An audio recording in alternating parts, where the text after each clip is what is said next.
A paz do Senhor, amada igreja, é com muita alegria e satisfação que estamos aqui mais uma vez para falar do amor de Deus, para pregar a sua palavra e para dizer que Deus é bom e que o diabo não presta, tá?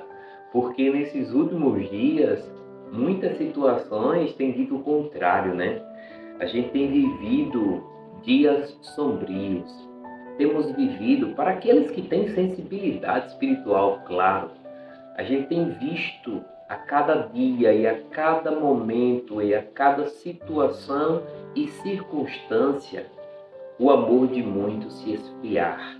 E quando eu falo o amor de muitos se esfriar, eu estou falando da população de uma maneira em geral, né? Mas a mensagem de hoje, vamos se debruçar na mensagem do Senhor. A mensagem de hoje tem como tema: Ide e pregai o Evangelho. Ide e fazei a vontade do Pai. Vou repetir. Ide e pregai o Evangelho. Ide e fazei a vontade do Pai. Veja que em muitas circunstâncias, em muitas oportunidades, eu vou colocar dessa forma, Deus quer nos usar. Deus quer fazer através de nós a sua obra. Mas por não estarmos totalmente ligados ou conectados com Ele, a gente não consegue ouvir o que Ele quer nos falar, o que Ele quer que façamos. E aí, imagina a seguinte situação. Hoje o nosso país ele vive uma situação de calamidade pública, onde muitas pessoas no Rio Grande do Sul estão desabrigadas, ilhadas, necessitando de coisas básicas que no nosso dia a dia a gente não dá valor. E de repente Deus quer usar determinada pessoa em determinada situação, mas ela está tão ligada nas suas necessidades, no que ela quer naquele momento, que acaba esquecendo de dar ouvido à voz de Deus e de fazer o que Deus quer que ela faça pelaquela pessoa que está necessitada. De repente, você, eu ou outras pessoas é o único canal de bênção para a vida desses indivíduos que estão ilhados. Mas, por não estarmos sensíveis, o recurso, o momento, a palavra, a situação que Deus quer usar-nos não chega até aquela pessoa. Então a gente se pergunta: para que estamos aqui? Por que acumulamos ou fazemos tantas coisas? Será que é para o nosso próprio bem? Sempre? De maneira alguma. A gente sempre tem que buscar e fazer a vontade de Deus. Se estamos nessa terra e se permanecemos nessa terra, é porque temos uma missão, um chamado de Deus. Porque todas as coisas cooperam para o bem daqueles que amam ao Senhor. Então, quando a gente fala que todas as coisas cooperam para o bem daqueles que amam ao Senhor, quem é o grande maestro? Quem é o grande arquiteto? Quem é aquele que desenhou, arquitetou ou trabalhou em nossas vidas e nos formou? Foi Deus. Então Ele sabe onde vai te mandar. Ele sabe o que você tem que fazer a cada momento. E nós não precisamos entender o que temos que fazer a cada momento. O que precisamos fazer é tão somente confiar. Mas para que não fique apenas nas minhas palavras, né? Porque eu não sou digno e merecedor dessas palavras, porque essas palavras não vêm de mim, essas palavras vêm de Deus. Essas palavras elas vêm daquele que te formou e que me formou. Assim como era no tempo antigamente, Deus ainda usa seus profetas. Deus ainda levanta aqueles que são boca de Deus.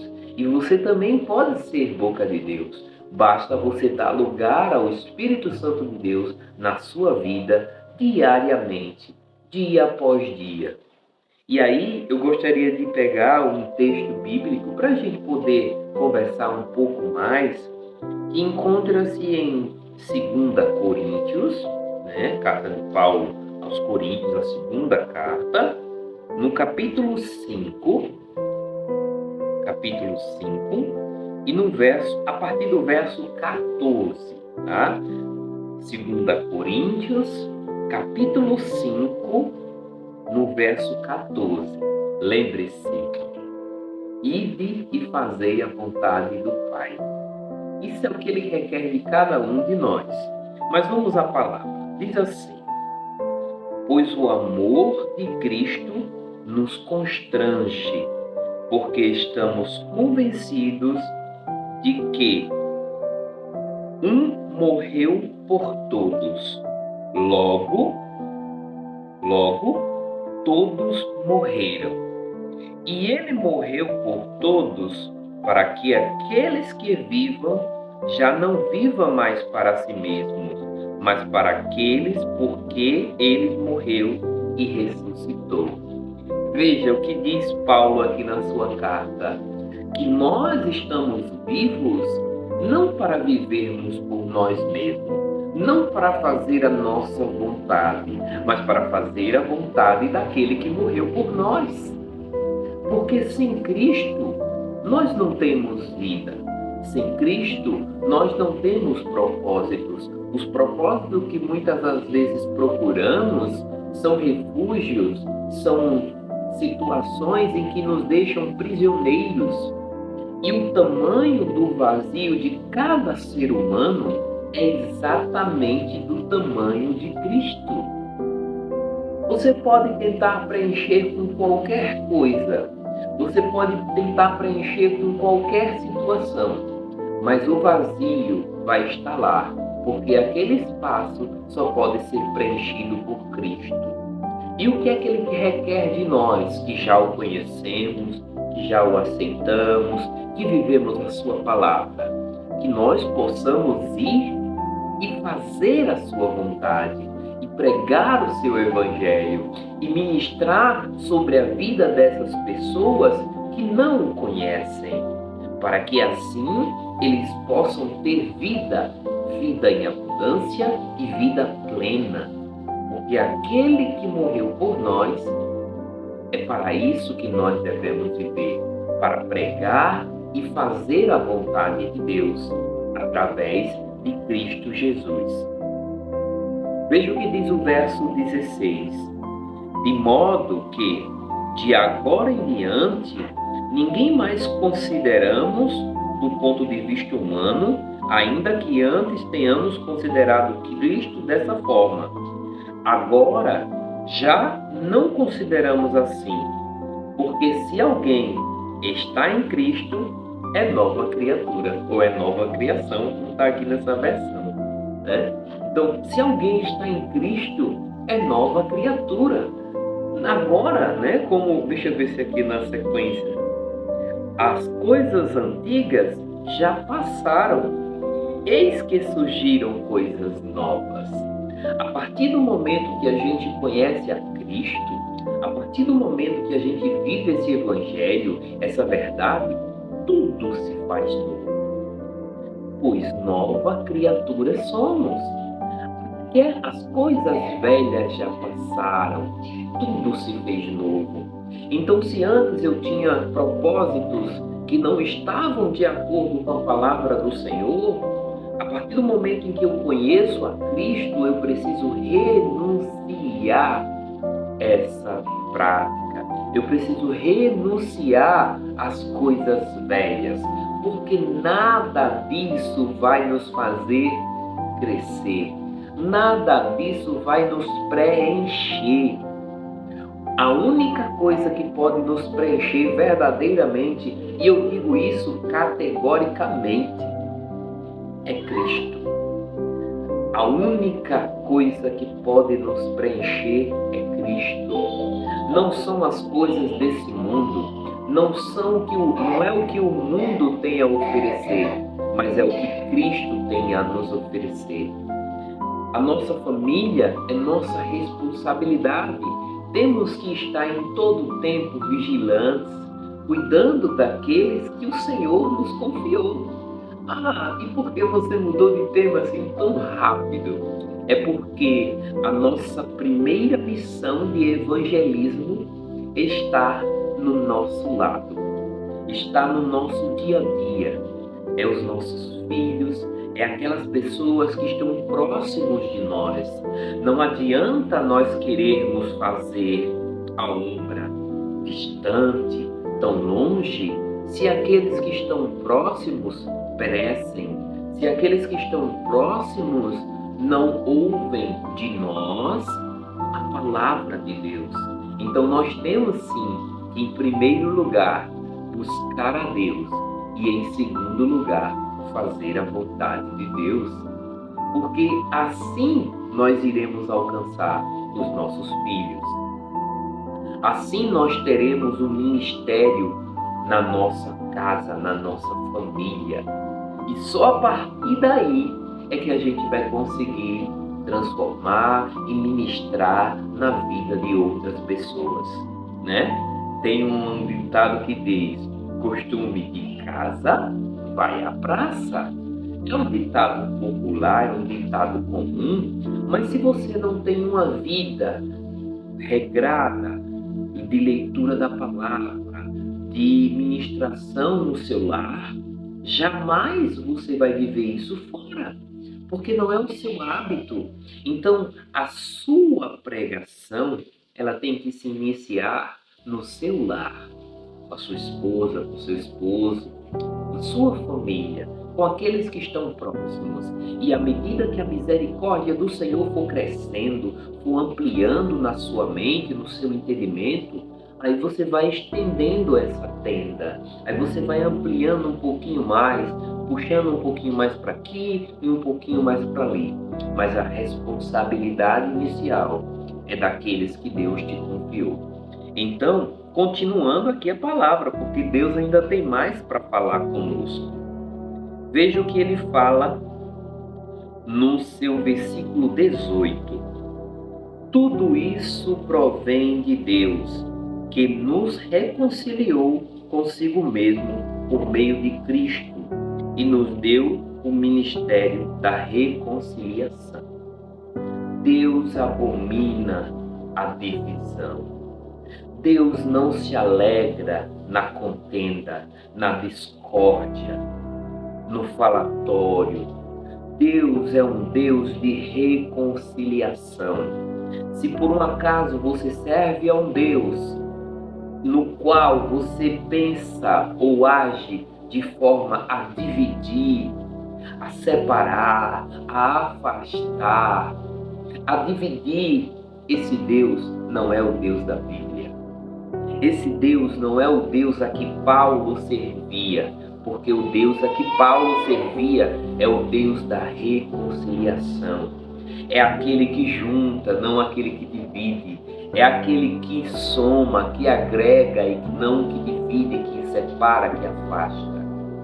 Porque esse é o Deus a qual eu sirvo. Muitas das vezes existe uma competição, mas essa competição não vem de Deus. Essa competição vem do nosso ego, vem de nós mesmos. E nós precisamos ser novas criaturas. Nós precisamos ter o ministério da reconciliação, porque foi para isso que Deus nos alcançou, para que pudéssemos alcançar outras vidas através de Cristo Jesus. Veja no seu verso 19, aí ele explica em detalhes. Ou seja, que Deus em Cristo estava reconciliando consigo o mundo. Então foi através de Cristo e é através de Cristo que nós nos reconciliamos com Deus. E aí, a partir do momento em que a gente se reconcilia com Deus, a gente se reconcilia com as coisas de Deus. Veja que continua. não levando em conta os pecados dos homens, e nos confiou a mensagem da reconciliação. Deus não se incomoda e não se importa como você é, o que você é, mas Ele se recusa a deixar você como você está. Deus abomina o pecado, mas Ele ama o pecador. É paradoxo? É, porque o ministério de Deus é paradoxal. A gente não precisa entender, porque o amor de Deus está na sua criação e não nas coisas e na execução do intento do maligno em suas mentes, no egoísmo, no egocentrismo. Isso tudo são coisas que o inimigo coloca na nossa mente e muitas das vezes nós colocamos em prática no nosso dia a dia. Mas Deus, Ele não se incomoda com o pecado. Ele quer nos libertar dessas amarras. Ele quer nos libertar das coisas velhas que nos mantém cativo, que nos mantém perdido nesse mundo, tanto no mundo físico, emocional, como espiritual. Deus quer que sejamos novas criaturas em todos os sentidos. E é através de nós, de mim, e de você, que Deus já nos alcançou, que iremos alcançar outros, que iremos alcançar outras vidas para o reino de Deus aqui na terra, porque esse reino não passará. Todos os reinos passaram, todos os reinos tiveram auges de alto, mas ao mesmo tempo tiveram um momento de destruição total, porque não é coisa que vem de Deus. E se não é coisa que vem de Deus, é algo perene, não é algo eterno. Tudo que é de Deus é eterno. Quantas pessoas estão se vangloriando com coisas que adquiriram, com coisas que possuem, mas veja o que aconteceu, repito, no Rio Grande do Sul. Todas as coisas, imóveis, carros, móveis, nada disso se mantém, porque tudo isso é passageiro. O que é eterno são os relacionamentos que aquelas pessoas tinham umas com as outras, são as lembranças que elas guardavam e ainda guardarão dos seus parentes e familiares. Isso sim, precisamos investir o nosso tempo. Precisamos investir o nosso tempo nos nossos filhos. Precisamos investir o nosso tempo nos nossos parentes, amigos e familiares. Mesmo que muitas das vezes esse tempo seja um tempo dolorido. Mas se é assim que tem que ser, é assim que será. É assim que Deus quer que seja. Porque não é para a nossa glória, não é para que nós venhamos a nos exaltar, mas para que Ele seja exaltado através de nós. Nós não pregamos o mundo, nós pregamos a Cristo. Nós não pregamos a nós mesmos, nós pregamos a Cristo. E Cristo está acima de todas essas coisas. Amém? E eu vou continuar, porque o Senhor ainda quer falar conosco. No versículo 20 diz assim: portanto, somos embaixadores de Cristo. Embaixador é aquele homem que representa o país em outras nações. Então Deus quer que nós sejamos embaixadores dele, onde quer que estejamos, porque não pertencemos a este mundo. Deus quer que eu e você seja embaixador dele para outras vidas, para alcançar outras vidas. Como se Deus estivesse fazendo o seu apelo por nosso intermédio. Que privilégio, irmãos! Irmãos, não é a nossa vontade, mas a vontade do soberano, do todo-poderoso, do grande eu sou. Imagina você, uma das carreiras mais difíceis de se alcançar é a carreira de embaixador aqui na Terra. Embaixador em outros países. Agora imagina você ser embaixador de Cristo, de um reino que dura para sempre, de um reino que não passa, que não cessa, que é eterno. Meus irmãos, não existe galardão melhor. E não existe, e eu falo isso com toda a convicção, porque o galardão não está naquilo que alcançamos ou que venhamos a fazer, mas no que o Senhor nos confiou a fazer. Que nós possamos alcançar os seus perdidos. Deus falou em sua palavra: se necessário for, eu deixo as 99 e vou atrás de uma ovelhinha. Então provavelmente pode ser que seja você que esteja perdido, mas também pode ser que seja você que Deus queira usar para alcançar essas pessoas, para alcançar essas vidas. Então, meus irmãos, não negligenciamos esse chamado, não podemos negligenciar esse chamado de sermos embaixadores de Cristo. E para que seremos embaixadores de Cristo? Que seremos embaixadores de Cristo com Deus, fazendo um apelo: por amor a Cristo lhes suplicamos, reconciliem-se com Deus. E aqui eu estou fazendo o papel de embaixador de Cristo. Reconciliem-se com Deus. Deus tornou o pecado por nós, aquele que não tinha pecado, para que nele nos tornássemos justiça de Deus. Veja, Cristo se tornou pecado por nós, para que nós pudéssemos ser justiça de Deus. Então não vivemos para nós mesmos, não vivemos para viver só o que eu quero, o que eu desejo. É o meu querer, é a minha vontade. Não. É a vontade de Deus, em primeiro lugar. E em segundo lugar, fazer o seu ir, fazer o seu... Sabe, a gente tem que buscar a cada dia. E para finalizar, a gente sabe que em muitas situações a gente se sente triste, abatido, abalado, porque essa é a vida. Mas à medida que as tribulações vêm, e que as situações se perpetuam ou acontecem, é porque Deus quer manifestar a sua glória através da nossa vida. Imagina uma vida restaurada das cinzas, do pó, do fundo do poço. Agora imagina uma vida um pouco mais estável, segura, confiante, sendo restaurada. Qual vida vai impactar mais? Qual vida vai transformar mais?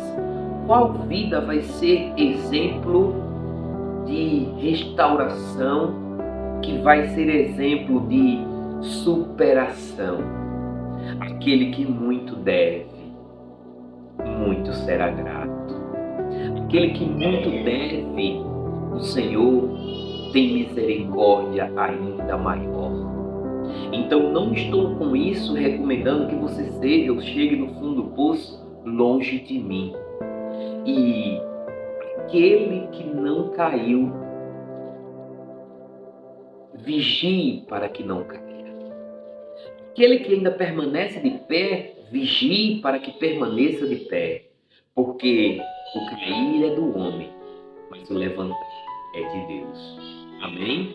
Então que o Senhor abençoe a vida de todos vocês e que Deus possa, na sua infinita misericórdia, levantar anjos naquele lugar e que possa salvar mais vidas lá no Rio Grande do Sul.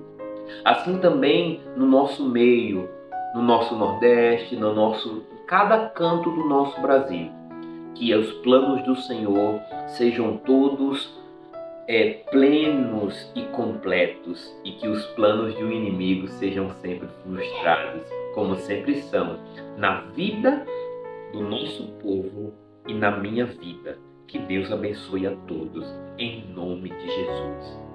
Amém? Até a próxima. Fiquem todos com Deus. Tchau, tchau.